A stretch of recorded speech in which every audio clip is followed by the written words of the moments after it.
주기도문 하겠습니다. 하늘에 계신 우리 아버지여, 이름이 거룩히 여김을 받으시오며 나라의 임하옵시며 뜻이 하늘에서 이루어진 것 같이 땅에서도 이루어지이다.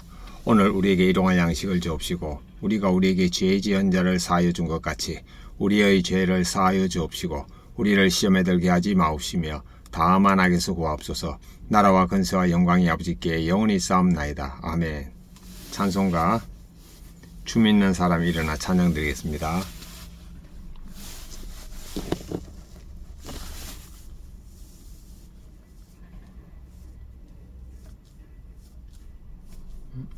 왜 이래? 와이파이가 안 돼 있구나.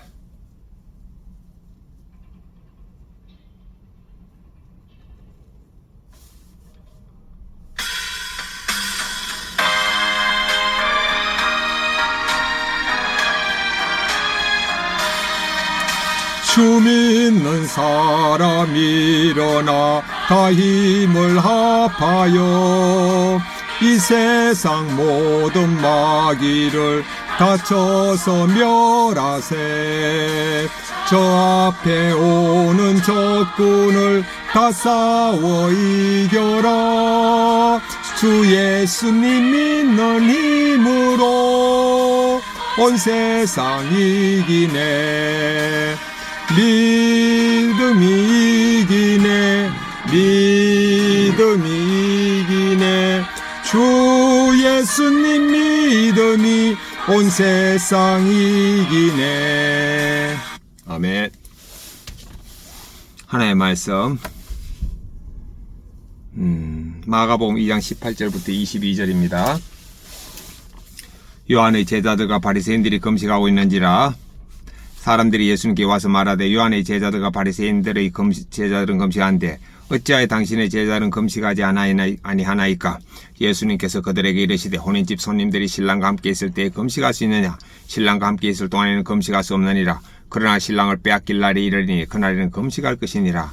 생배 조각을 낡은 옷에 붙이는 자가 없나니 만일 그렇게 하면 기운 새 것이 낡은 것을 당기어 헤어짐이 더하게 되느니라. 새 포도주를 낡은 가죽 부대에 넣은 자가 없나니 만일 그렇게 하면 새 포도주가 부대를 터뜨려 포도주와 부대를 버리게 되리라. 오직 새 포도주는 새 부대에 넣어야 넣느니라 하시니라. 오늘 또 새롭게 깨달음을 주시네요. 묵상 18절은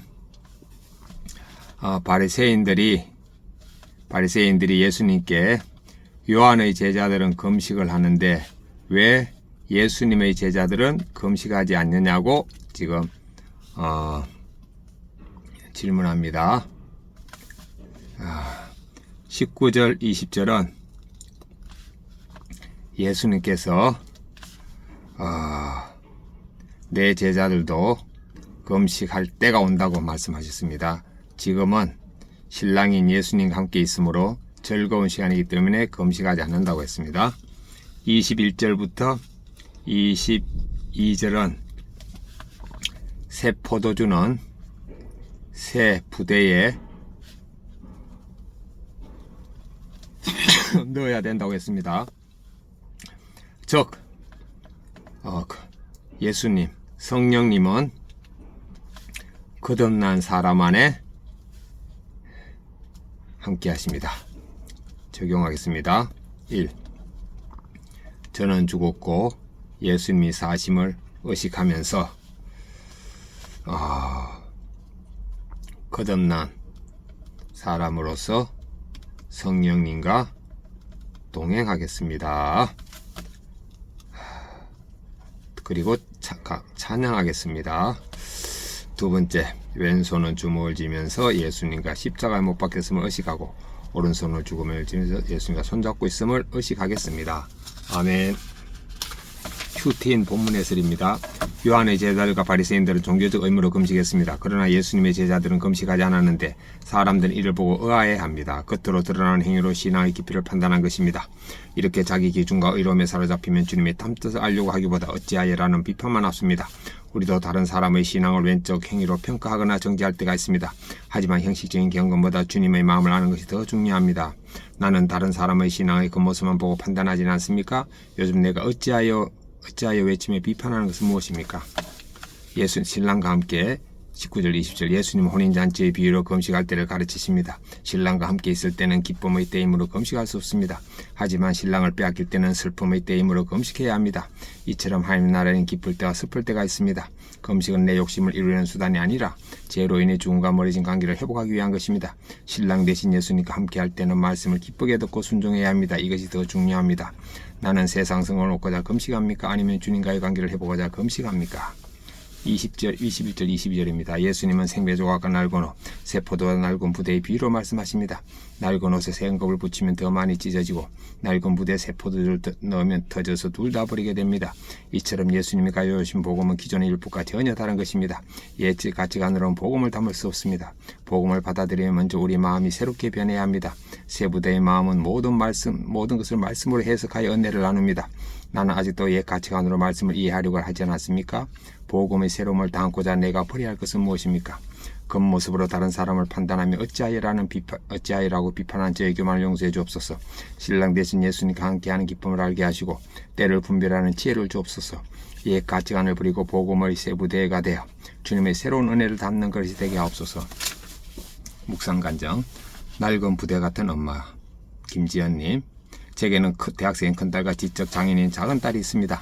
큰딸은 어릴 때 성격이 활발하여 학교 생활을 적극적으로 했는데 초등학교 교학년이 되면서 소극적으로 변했습니다. 동생을 치료실에 데리고 다니느라 바쁜 엄마의 빈자리가 커지기 때문입니다. 둘째를 챙기느라 늘 지쳐 있던 저는 첫째 마음을 헤아리기보다 딸이 친구들을 단속하고 시험 점수를 검사하며 예배의 자리를 지키기 강요했습니다. 이었고 성인이 된 큰딸은 믿지 않는 남자친구와 사귀면서 외박을 했습니다. 이를 못마땅하게 여긴 저는 딸이 불신교제를 끊어주시길 기도했지만 달라지는 없었습니다. 그제야 체면과 인정에 목말라 금식하는 바리새인이 바로 저라는 것을 알게 되었습니다. 저는 오랜 기간 시부모님에게 장애아를 낳은 건 며느리 탓이라는 미움을 받았습니다. 그러나 말씀을 묵상하며 저의 인정 중독을 깨닫고 회개했습니다. 그리고 저의 낡은 가족 부대와 같은 옛 가치관을 모두 버린 줄 알았습니다. 그러나 여전히 사람들에게 큰딸의 변화된 모습을 보여줌으로 사람들에게 인정받으려 한다는 걸 알게 되었습니다. 이후 불순교제하는 딸을 정지한 것을 회개하는 나눔을 딸에게 SNS로 보냈습니다. 그러자 기숙사에서 지내는 딸도 마음 문을 열고 저와 통화하는 시간이 점점 길어졌습니다. 그러다 저는 교회 전도 축제를 앞두고 큰딸에게 남자친구를 공동체에 데려오라고 했습니다. 그러자 딸은 그 말을 꺼내다가 남자친구와 갈등이 생길까봐 염려하고 두려워했습니다. 그럼에도 딸은 공동체의 기도에 힘입어 남자친구를 전도했습니다. 앞으로 두 사람이 믿음 안에서 교제하며 구원의 새 가치관을 세워가길 기도합니다. 적용일 매일 큐트한 내용을 딸에게 SNS로 보내겠습니다. 딸의 남자친구와 공동체에 잘 정하도록 기도를 소홀히 하지 않겠습니다. 아멘. 제 직용을 확인하겠습니다. 저는 죽었고 예수님이 사심을 의식하면서 거듭난 사람으로 성령님과 동행하겠습니다. 그리고 거듭나게 해주심을 찬양드리겠습니다. 왼손은 주먹을 쥐면서 예수님과 십자가에 못 박혔음을 의식하고 오른손은 주먹을 쥐면서 예수님과 손잡고 있음을 의식하겠습니다. 아멘.